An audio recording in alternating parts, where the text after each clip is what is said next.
இப்ப இந்த சமுதாயத்துல ஷிர்க் வராது. அதனால சைத்தான் செஞ்ச முதல் வேலை என்னடா, அல்லாஹ்வுடைய அஸ்மா வ சிஃபாத்துகளில் தேவையில்லாத ஆய்வுகளை கொண்டு வந்து சேர்த்தது.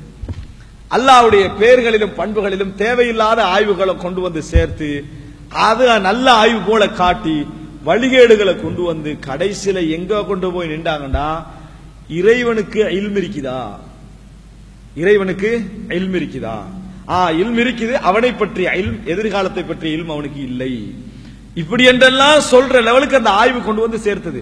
நம்ம எல்லாம் ஃபித்ரா சலீமால இருக்கிறோம், நல்ல சாந்தியான சிந்தனை இருக்கும் வரைக்கும் நல்லா இருக்கும். இப்ப அந்த ஃபித்னாவுக்குரிய இதை படிக்க வேண்டியிருக்கு. நம்ம அதுல விரிவா படிச்சு நம்ம கேள்வியை கேட்டோம்னா அந்த சிக்கல் நம்மளுக்கு தலையில வந்து என்ன செய்யும், அதான் இப்படி யோசிக்கலாம். இதுல அர்த்தம் வந்து பகுத்தறிவு கேள்வின்னு அர்த்தம் இல்ல. உலகத்துல எல்லா கேள்வியும் வரவேற்று உள்ளத்துக்குள்ள யார் விட்டுறானோ அவன் அழிஞ்சிருவான்.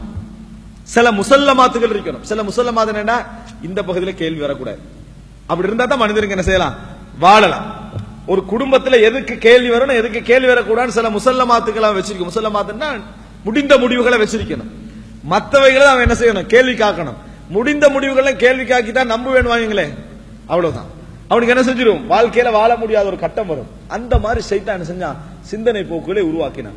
அதனால நம்ம சலாமத்தான விஷயத்தை நம்ம புரிஞ்சு கொள்வதற்காக முதலாவது புரிந்து கொள்ள வேண்டும், அல்லாஹு தாலா தனக்கு ஒரு பெயர் என்று சொல்லல, தனக்கு பல பெயர்கள் இருப்பதாக அல்லாஹு தாலா சொல்றான்.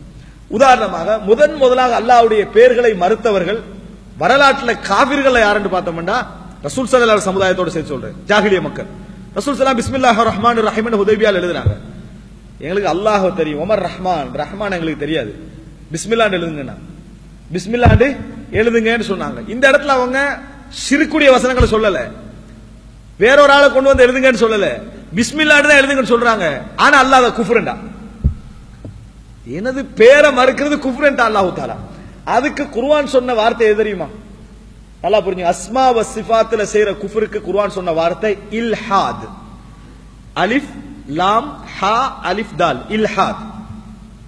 இல்ஹாத் என்றது நாஸ்திகத்துக்கு சொல்லுவாங்க. குர்ஆன் அந்த வார்த்தை என்ன செஞ்சது, அஸ்மா வ சிஃபாத்துல வந்து கையடிச்சு அதுல சிஃபத்துல மாற்றங்கள் செய்யறவருக்கு சொல்ல வார்த்தை இல்ஹாத். பாருங்க அல்லாஹ் குர்ஆன்ல சொல்லி காட்டுகிறான், சூரத்துல் அராஃப் 180வது வசனம், வலில்லாஹில் அஸ்மாஉல் ஹுஸ்னா. வலில்லாஹில் அஸ்மா, இஸ்முடைய பன்மை அஸ்மா, அல்லாஹ்வுக்கு பெயர்கள் உண்டு. அந்த பெயர்கள் எப்படிப்பட்ட பெயர்கள், ஹுஸ்னா, அழகிய பெயர்கள் இறைவனுக்கு உண்டு. அழகிய பெயர்கள் இறைவனுக்கு உண்டு. அழகிய பெயர்கள் இறைவனுக்கு உண்டு இடத்தை எப்படி புரிஞ்சுக்கணும்னு சொன்னா, இஸ்மன் வ முசம்மன். இஸ்மன் வ முசம்மன் என்ன, பேரிலும் அழகு, பேர் சூட்டப்பட்டதிலும் அழகு. யாருக்கு பேர் சூட்டப்பட்டிருக்குதோ அவனும் அழகானவன். அவன் அந்த சொன்ன பேர் அவன்ல இருக்குன்னு அர்த்தம். இப்ப சிலர் பேர் சூட்டிப்பாங்க, முஜாஹித் போராளி என்று, போராட்டத்துக்கு அந்த ஆளுக்கு சம்பந்தம் வைக்காது. முர்ஷித் நேர்வழி காட்டக்கூடிய பேர் சூட்டிப்பாங்க, நேர்வழிக்கு அவனுக்கு சம்பந்தம் வைக்காது. விளங்கிட்டா. அப்துல் ரஹ்மான் அளவற்ற அருளான்னு அடிமையிட்டு போட்டிருப்பாங்க, அவன் எல்லா ஆசைகளுக்கும் அடிமையா இருப்பான். அப்ப இது இஸ்மன் அழகு, பேர்கள்ல அழகு. முசம்மன் அவன் அழகு இல்ல, அது உண்மையோட லைஃப்ல என்னது இல்லைன்னு அர்த்தம். நஜாஹ் வெற்றியாளன், அப்படி சூட்டக்கூடாது, வெற்றியாளன் அப்படி பேர் சூட்டிப்பாங்க. வாழ்க்கை ஃபுல்லா தோல்வியை தான் என்ன சந்திச்சுப்பான். வாழ்க்கை நம்ம பாக்குறோம் அது சரியா.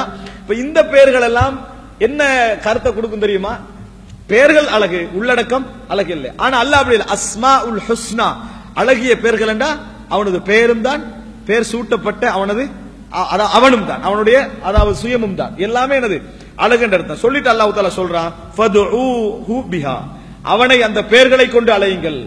அவனை அந்த பெயர்களை அல்லாஹ்னு மட்டும் அழைச்சால் தான் அவனை அழைக்கிற நீங்க நினைக்க வேண்டாம். அவனுடைய எல்லா பெயர்களை கொண்டு நீங்க என்ன செய்யுங்க, அவனை அழையுங்கள். வதருல்லதீன யுல்ஹிதுன ஃபி அஸ்மாஇ, அவனது பெயர்களில் இல்ஹாது செய்பவர்களை விட்டு விடுங்கள். இல்ஹாதுன குஃப்ர் செய்கின்றவர்கள். வதருல்லதீன யுல்ஹிதுன ஃபி அஸ்மாஇ சயுஜ்ஸௌன மா கானூ யஅமலூன், அவனது பெயர்களில் இல்ஹாது செய்கின்றவர்களை விட்டு விடுங்கள். அல்லாஹ் ஜாஹிலிய மக்களுக்கு இறக்கினது, விட்டு விடுங்கள். அவர்கள் செய்யக்கூடிய அந்த வேலைகளுக்கான தண்டனை அவர்கள் மறுமையில் அனுபவிப்பார்கள். சூரத்துல் அராஃப் 180.